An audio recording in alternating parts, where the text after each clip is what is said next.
Hello, and welcome to the Pragmatic Live podcast series, where we tackle the biggest challenges facing today's product management, product marketing, and other market and data-driven professionals with some of the best minds in the industry.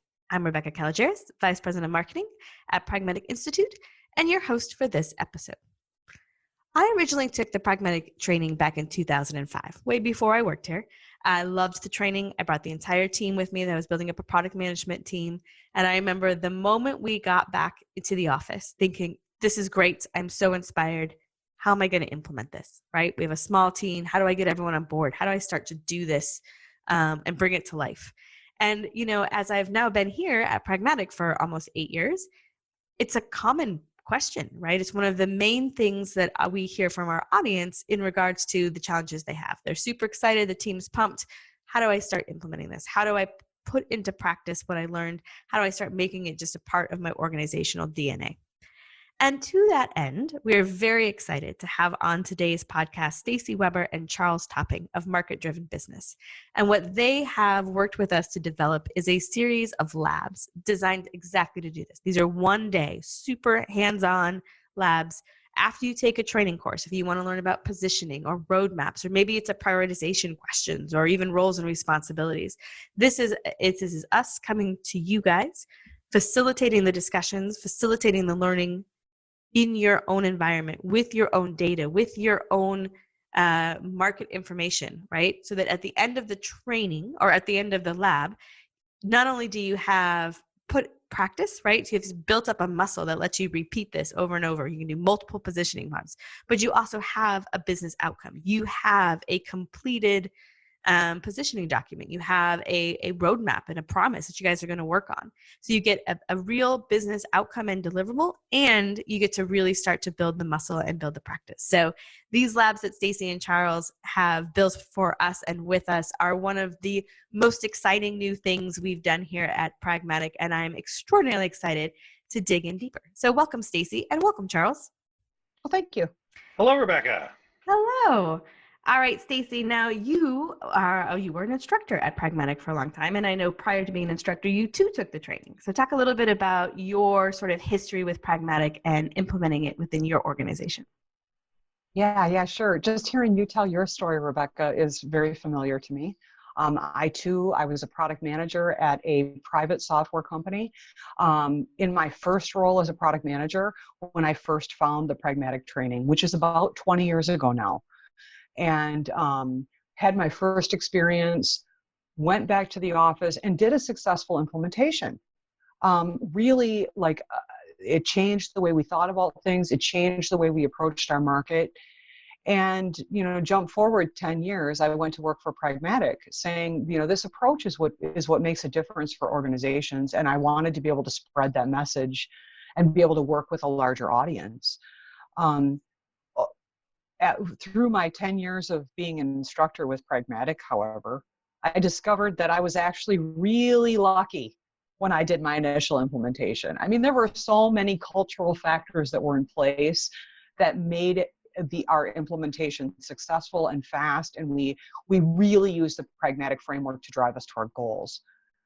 What I've realized as I've seen more and more companies is that in many, many organizations, they really struggled with implementation. They would embrace the philosophy, embrace the framework, understand it very well. But when they went back inside their existing organization with their existing technology and their existing culture and their existing executive team, they would run into all of these roadblocks that made it really hard to get momentum going. And I think when you look at the Pragmatic instructors overall, most of the Pragmatic instructors historically have had that sort of success on their own. And then we've all sort of slowly realized that, there was a whole host of factors that made those implementations successful. So as I moved on from Pragmatic, I really branched off into helping organizations to embrace and really practice the concepts of being a market-driven organization. Does that make sense? Absolutely.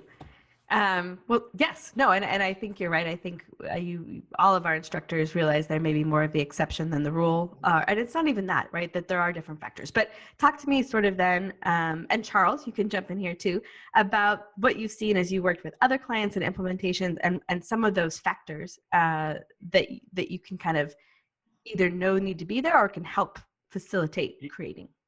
You know what? Let me punch in for what just before we wrap up the last point was that my background before I started working around product was in working in marketing at Fortune 5 sized organizations, and I can remember that there was a tight quarter, tight year, and there was quite a bit of pressure on the marketing department to deliver results. And the order that came from above was that we needed to be more strategic.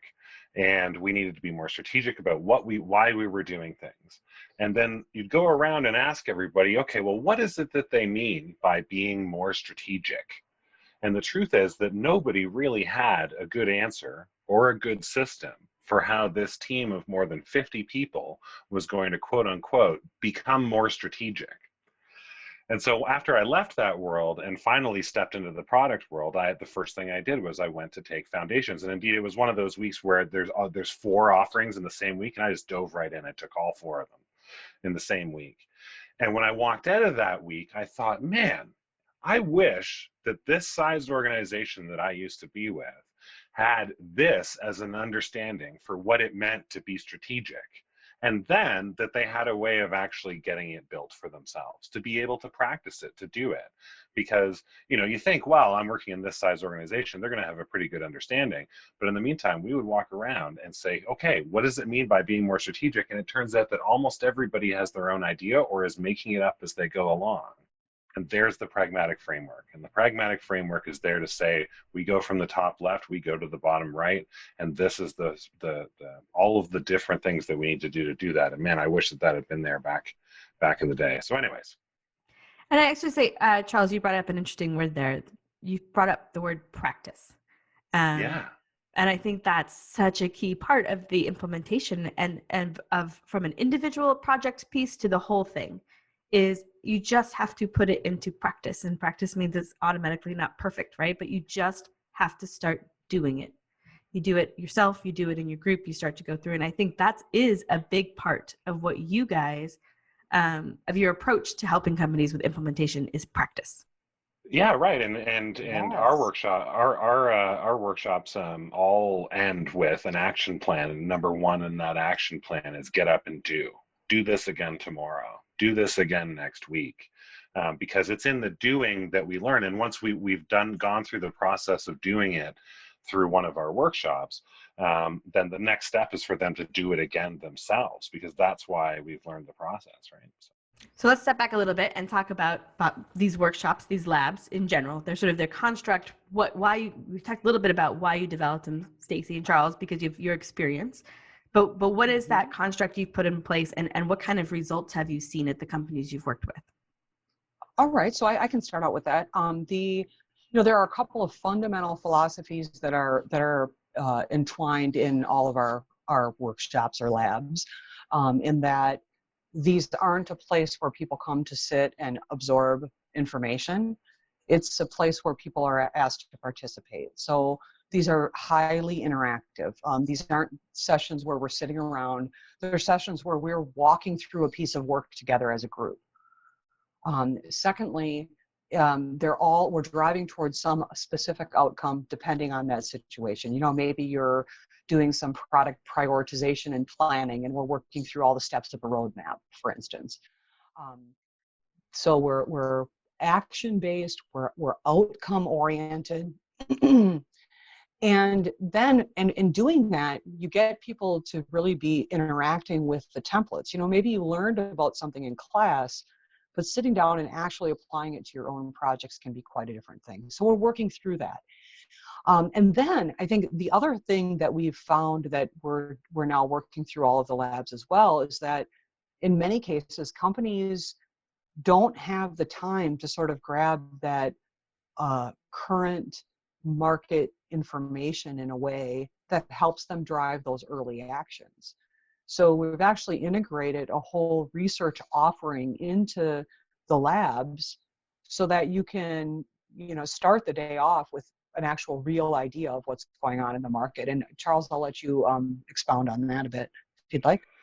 Well, yeah, but so when it comes to the difference between a workshop or a training or working with a coach or reading books and these kinds of things, the metaphor I like to use is that it's kind of like the difference between watching a concert on television and actually standing in the audience for the experience that you get from participating in that thing happening. So, for instance, if you need to go ahead and build a roadmap, we need to walk through what that process is. It's one thing to read it, but it's another thing to have someone hold your hand and actually walk you through the process of doing that. And so, ultimately, that's where the market-driven business concept came from, is that once we've completed our training, once we understand what the theory is, it's time for us to implement. We need some help doing that actual implementation.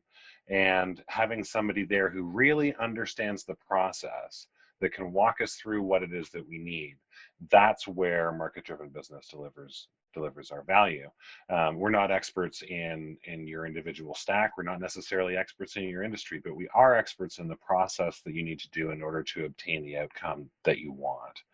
And so once we had all of that figured out, that what people really needed was somebody who understood the process to walk them through, then my background comes from doing win-loss research and discovery research. And so through the process of doing that, well, it's so important, especially in the pragmatic world, Rebecca, that everything is done with a nihilo frame of mind. Nothing important happens in the office. It doesn't matter what it is that our internal opinions are and what people think on the inside and whether this particular person is the loudest voice in the room. None of those things matter. The only thing matters is what the market wants. I mean, what's your famous line is you need to build a product that's urgent, pervasive, and people are willing to spend money on. Did I just get that exactly right? It was close. It was close. We'd let you get your certification. I got perfect on the test. So at any rate, so because it's so important that the work be done anchoring in the voice of the customer, we started doing this research, leveraging our expertise on doing that, so that each of our engagements start with doing calls outside, having conversations with people in the market, calls inside, having conversations with people within the company. And then when we come on site to do the workshop, the first thing we do is we go through those results. We talk about what people had concerns about internally, and then we talk about what the concerns that people had outside the market. And then what we inevitably end up finding is that there's a gap between what customers think should be done or is going on, or what they think of them, or how they fit within the competitive set, and the opinions on the inside are very different. So what that allows us to do is we can level set in the voice of the market before we even get into doing something like building a positioning document and doing a positioning exercise, so that we know that we are working with true market facts. This is a very nihilo type of operation, and that ends up being quite revelatory for organizations, because it helps to settle the internal discussions of different groups who have different ideas of what's going on. We're working with real market facts. And I think that's such a powerful addition, because if I was to leave class, when I leave class, there's two things, right? There's putting into practice the templates, the processes, the thinking, but then there's absolutely very first thing you need to do is start to listen to your market, right? And so this sort of lets you jumpstart both of those in a powerful way, because as we all know, there's a ton of fires, right? There's just so much that product teams are doing on a regular basis that the best intentions get a little lost. And I think also demonstrating that market evidence and that it didn't necessarily match expectations so quickly to your internal audience is certainly going to also help, I would think. Our clients get approval for those sort of continued efforts, right? Here you saw the power in just these 5 internal and 5 external interviews. We need to do this on a regular and continual basis, and it can help unlock funding as well as help build sort of support for the process. Very powerful combination. Yeah, exactly. And you can actually see the behavior of the people in these sessions change, because as you realize that you have market data available to you, you sort of naturally stop arguing your own opinion, and instead you say, is there anything in the interviews that would answer this question for us? And that becomes the fulcrum to change for the entire culture potentially. So I can see why it's so powerful, but can you guys share some stories of how this has worked with different clients you've worked with? Yeah, sure. So let's call it an enterprise level network service provider customer, and they were of kind of moderate size. I think that they capped out at between 50 and 65 people in the organization. They had been primarily driven, their business was driven by the individual that started the organization. And he had been around for a very long time and knew the industry and had the contacts. And when he went to trade shows, everybody wanted to shake his hand. And it was very much driven by this one individual who was leading the organization. But he was starting to get ready for retirement. And the rest of the organization knew that in order for them to survive, they would need to come up with a different way of framing themselves that was much less about his connections and his ability to close deals and much more about kind of the broader team and what it was that they were doing. And so before they could go out and start telling a story of having a robust team that was ready to take over, they needed a new roadmap for how they were going to proceed. And interestingly, they prided themselves very much on their ability to offer strong support for a lot of customization and them being willing to go the extra mile at all times. And so no matter what problem their customer had, they had it as their ultimate goal that their customer needed to be as close to 100% as happy as possible. And they felt like that's what was really driving their business. And so we went ahead and we talked to, I think, about 10 of their customers. And in this type of research, when you're looking for directional, within about 7 calls or so, you're going to know directionally what's going on. And oftentimes it's as little as 5, right? You don't need to get to that 15 or 20 calls to be able to start figuring out what the stuff is going to be. So we went in and we talked to their customers, and we talked to all of the folks internally that we needed to. That was sales, that was product, that was support, that was their networking engineers. And what we found was, although they felt like what they were thinking about was how good they were at support, their ability to customize that kind of perfect customer service that they like to offer, what their customers were actually buying was a strategic partnership, someone that would be there for them in an integrated way that they could rely on at all times to be able to get done. And that's actually something that's distinct from having a strong support model in the other, because customer satisfaction can actually slip a little bit within a strategic partnership, and that's going to be okay. They really felt like that it was a strong organization, but interestingly, the market did mention that the reason they were purchasing was because of this one individual that was leading them. And so the market calls showed that the concerns that they had about their one leader being the person who was driving the whole business was something that was accurate. But they also learned at the same time that their support wasn't quite as valued as they thought it was, and that this 100% customer service was something that they could actually pull back on. And so we went through this great workshop with them where we talked about all of those results and the things that we were doing.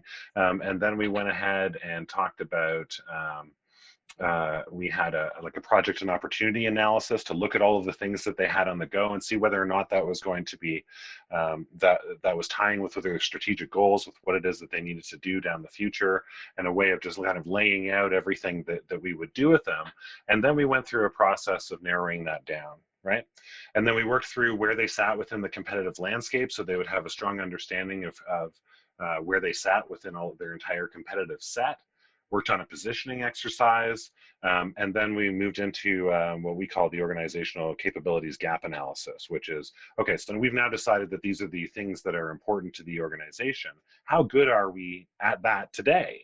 Are we capable of executing this? We've talked about the plan that we want to do. We've talked about how important these things are. Can we actually do this now? And that's a way of highlighting how we might be able to do things differently. And then we worked through a messaging review, looking back at the competitive set again. And then the whole thing finishes out with an internal and an external roadmap building. And the process of this one is that all the people in the room are going to they're going to make commitments that in this amount of time, we are going to stand up and do this thing that we have now decided is strategically important to the company, that's going to move us to this next level as our leader moves into retirement age. And the interesting thing about this whole thing, Rebecca, is that by going through that process in 1 day, 2 day, or 3 days, however long it takes to go through the exercise, depending on our engagement, that what really works here is that everyone has argued through all of the things that they were stuck on. This is more important, this is less important, we need to be considering this is the thing that we should be looking at, oh, we have to go through that, or whatever it was that they were internally arguing about that kept stopping them from moving forward. By the time you complete this type of a workshop, everyone is on the same page and can say, you know what, no matter how I might feel differently about this situation, we are going to come to no better result than that which we have by completing this exercise.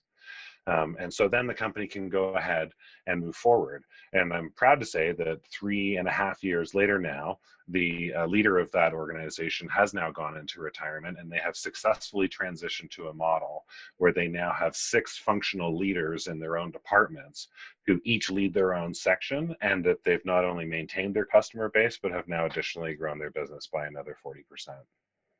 Just great. Just a very exciting exercise to be a part of. That's great. And so Stacey, you and I have known each other for a long time. And when you were talking about the work you were doing with Charles and the team and the results you were seeing, and I thought back to the market research that we do, right? The market data that we get, it seemed such a logical extension of the training that we offered, and being able to help those clients who are looking to sort of jumpstart the implementation, to put things in practice, to kind of do that you and I, and then you introduced us to Charles and everyone else, kind of talking about how to make these labs sort of pragmatized, and what that could mean. So so we've done that, and if you guys want to talk a little bit about sort of what that offering looks like, what the structure of it is, I think that could be great. Yes, yeah. In many ways, Rebecca, it's interesting because we went out and focused on all of this, interactivity and practice and the integrated research. And now coming back and working with you to deliver these as Pragmatic Labs is kind of like coming home, right? We've taken these workshops, which we know work very well, and we've tied them right back to all of those templates and the frameworks that are familiar to all of the pragmatic students from over the years, right? They're proven tools. They've been used by hundreds of thousands of individuals, I would say.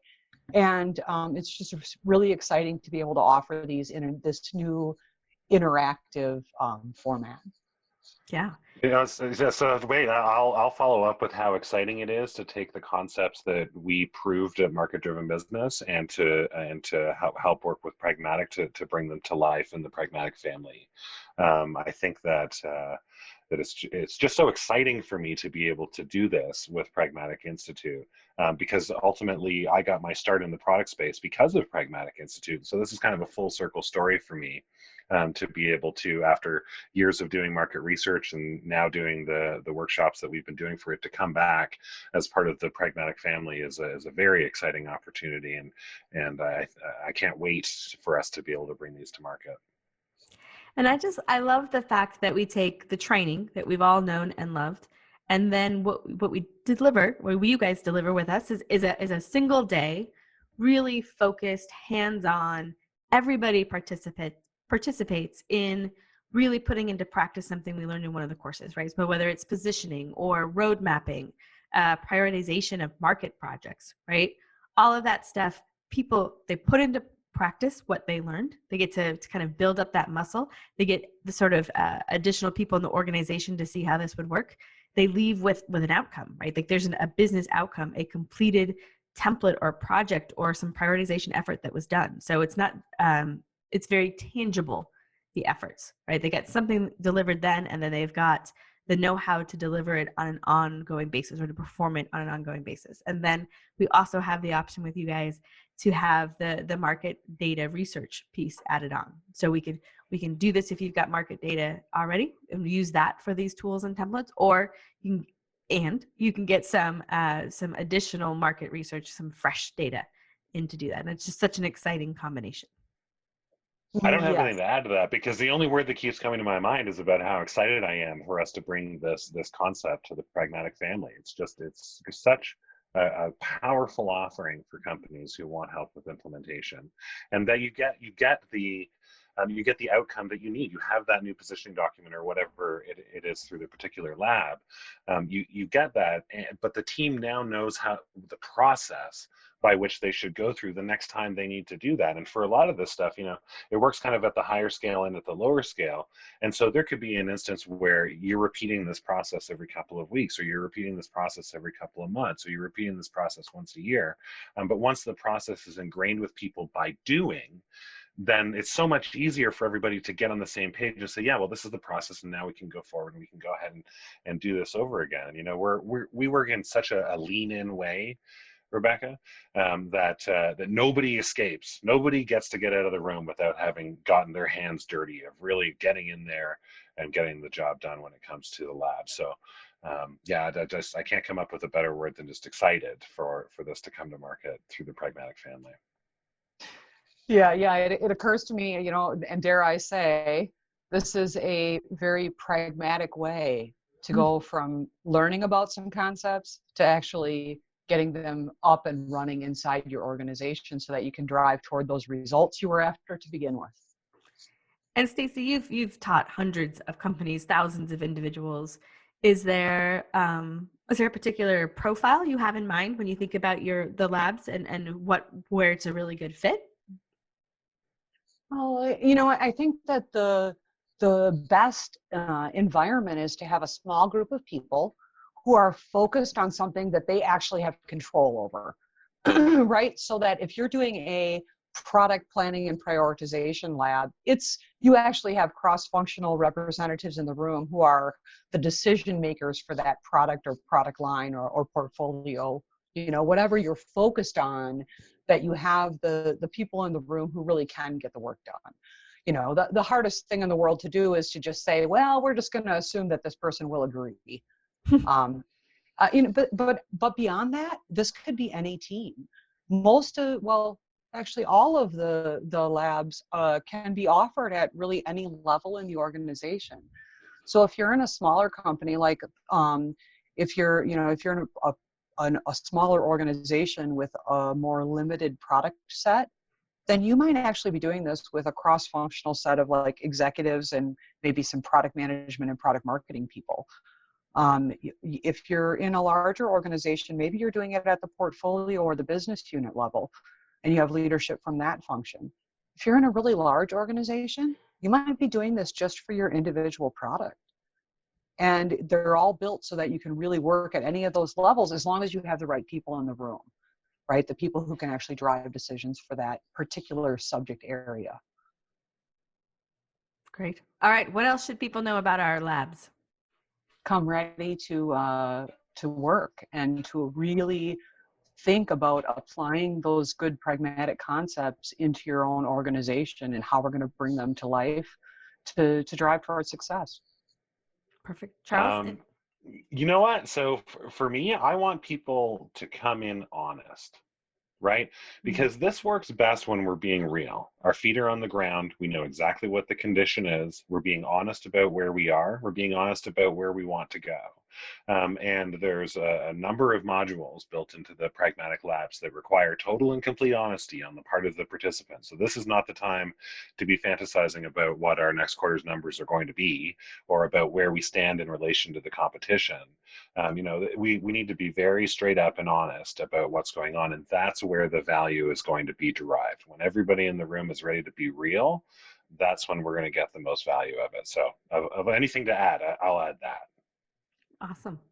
Well, then I will add the logistics part, right? So yeah. If you want to find out more about the labs, you should check out pragmaticinstitute.com/labs. You can reach out to the sales guys here and we can walk you through the offering and see if there's a good fit for you. But we are extraordinarily excited about the offering. We're super happy to be working with Stacey and Charles and their team. And we can't wait to see our customers put the stuff into action even faster, even sooner. It's so powerful when it is used, what we teach. So exciting stuff. All right. Anything else before we leave? Any other parting comments, Stacey and Charles? Really excited to be able to help those pragmatic, loyal companies to start practicing this in more places in their organization.